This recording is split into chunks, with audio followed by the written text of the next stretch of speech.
काजल स्वभाव से बहुत ही चिड़चिड़ी होती जा रही थी। कारण था उसके पति विनोद का अपने काम में बिजी रहना। क्या हुआ विनोद, तुम अभी तक घर नहीं आए? तुम्हें पता भी है मूवी का टाइम हो रहा है, पर तुमने टिकट बुक की या नहीं? तुम्हें पता है ना, मैं ये movie first day first show देखना चाहती हूँ। सॉरी काजल, आज मैं बहुत ज्यादा बिजी हूँ। आज ऑफिस का बहुत काम है, मैं हाफ डे नहीं ले सकता। एक काम करो, कल तो संडे है, कल हम आराम से किसी भी टाइम मूवी देखने जा सकते हैं।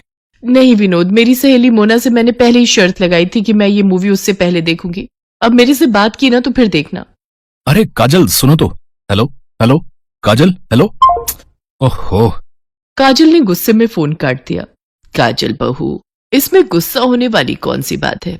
अब विनोद अकेला है, उसे ऑफिस भी देखना होता है। अगर वो काम नहीं करेगा तो घर का खर्चा कैसे चलेगा? तुम्हें समझना चाहिए। अब कोई चार चार विनोद तो पैदा नहीं हो जाएंगे जो तुम्हारे साथ मूवी भी देखाए और ऑफिस भी चले जाए। अगर ऐसा हो जाए तो मेरी तो जिंदगी खुशियों से भर जाए। क्या बोल रही हो? थोड़ा तेज बोलो बहू। कुछ नहीं, थोड़ी देर के लिए बाजार जा रही हूँ, घर पर मन नहीं लग रहा। हाँ, खुली हवा में थोड़ा दिमाग भी ठंडा होगा, जाओ घूमाओ। काजल बाजार चली जाती है। वहीं एक पेड़ के नीचे एक साधु बाबा भक्तों की बात सुन रहे थे।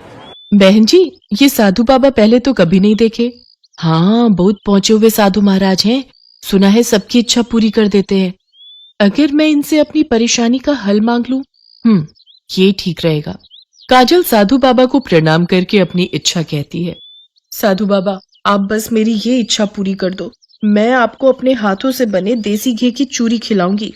बेटी, एक बार फिर सोच लो, तुम जो मांग रही हो वो मैं दे तो दूंगा, पर कहीं ऐसा ना हो तुम बाद में इस बात के लिए पश्चाताप करो। नहीं साधु बाबा, मैंने सोच लिया है, आप बस मुझे वो उपाय बता दो। ठीक है बेटी, जैसी तुम्हारी इच्छा। साधु बाबा से मिलकर काजल घर आ जाती है।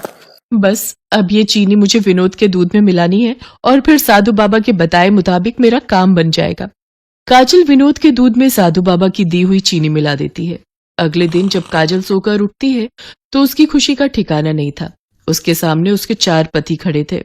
लगता है साधु बाबा का उपाय काम कर गया, अब मेरे एक नहीं 4 पति हैं। काजल, आज मैं ऑफिस नहीं जा रहा, मुझे तुम्हारे साथ मूवी देखने जाना है। नहीं, तुम ऑफिस जाओ, मैं काजल के साथ मूवी देखने जाऊंगा। अरे ऐसे कैसे? तुम्हें तो घर का काम करना है, मैं काजल के साथ मूवी देखने जाऊंगा। तुम में से कोई भी नहीं जाएगा, काजल सिर्फ मेरे साथ मूवी देखने जाएगी। काजल के चारों पति आपस में लड़ने लगते हैं। उनकी आवाज सुनकर सास कमरे में आती है। कमरे में एक विनोद की जगह 4 विनोद खड़े थे। अपनी बहू के 4 पति देखकर सास दंग रह जाती है। काजल बहू, मैं ये क्या देख रही हूँ? कहीं मैं कोई सपना तो नहीं देख रही ना? बहू, ये सब क्या है? काजल अपनी सास को सारी बात बताती है। माँ जी, आपने मुझे उस दिन जो बात कही थी वो मुझे बहुत अच्छी लगी।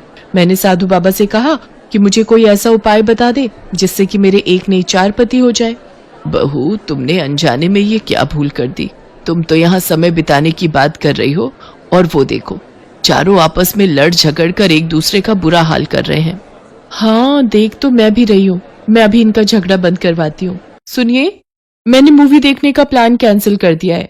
आज हम सब घर पर बैठकर टीवी पर मूवी देखेंगे। काजल के सारे पति टीवी पर मूवी देखने के लिए तैयार हो जाते हैं, पर अब रोजाना ही विनोद का ऑफिस जाना बंद हो गया। चारों पतियों में से कोई भी ऑफिस जाने को तैयार नहीं होता था।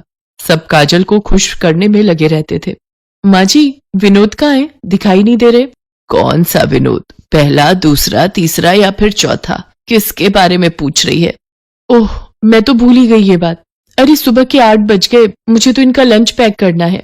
कोई जरूरत नहीं बहू लंच बनाने की, तुम्हारे सारे पति अपने अपने काम निपटा रहे हैं। बस ऑफिस जाने के नाम पर इनमें से कोई भी हाँ नहीं बोल रहा।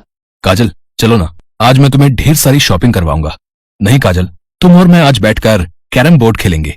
पर मैंने तो अभी घर के बहुत सारे काम करने हैं, खाना भी बनाना है, कपड़े भी धोने हैं और भी बहुत कुछ। काजल चिंता मत करो, मैंने आज बहुत ही बढ़िया स्वादिष्ट नाश्ता बना दिया है। पूरी आलू की सब्जी, पोहा और तुम्हारे लिए गरम गरम हलवा। वाह बहू, अब तो तुम्हारी खूब सेवा हो रही है। तुम्हारे पति तुम्हारे आगे पीछे घूम रहे हैं। काजल, वॉशिंग मशीन से सारे कपड़े धोकर सुखाकर मैं प्रेस भी कर चुका हूँ। तुम बैठकर अपना पसंदीदा टीवी सीरियल देखो, तब तक मैं तुम्हारे और अपने लिए गरम गरम चाय बना कर लाता हूँ। बस फिर क्या, चारों पति आपस में फिर लड़ पड़े। लो बहू, इन चारों के बीच फिर से लड़ाई छिड़ गई। अब निपटो, मैं तो मंदिर जा रही हूँ।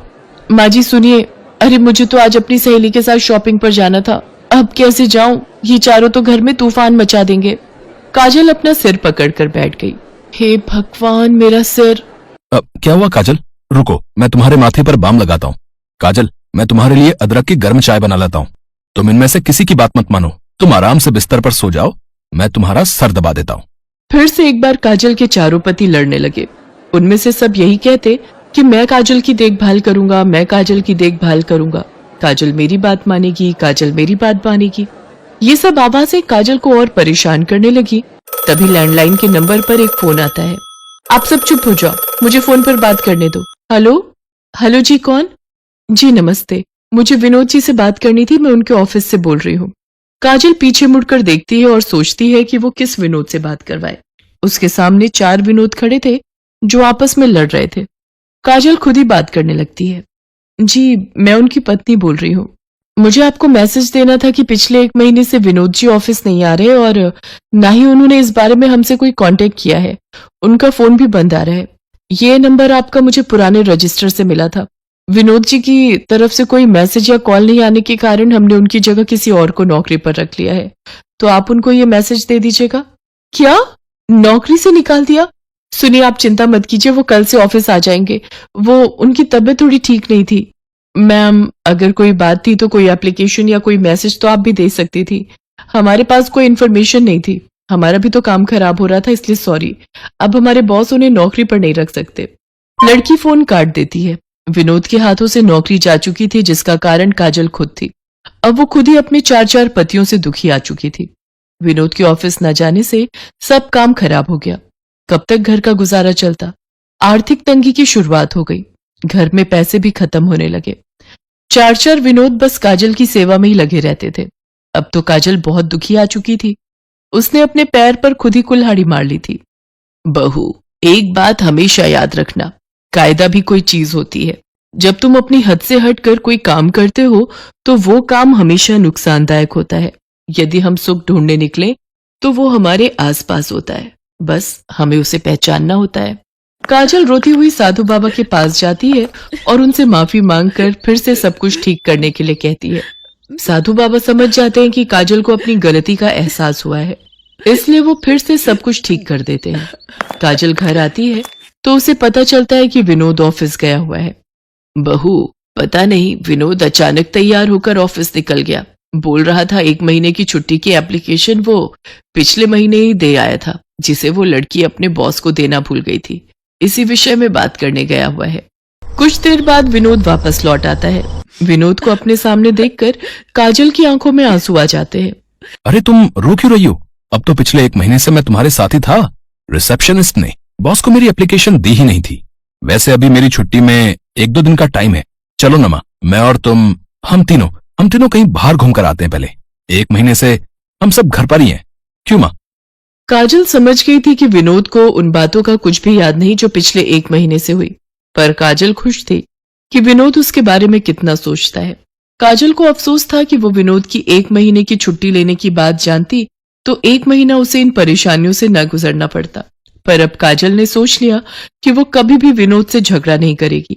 विनोद भी अब अपने काम के बीच काजल को समय देने लगा और उनकी लाइफ में सब कुछ ठीक हो गया।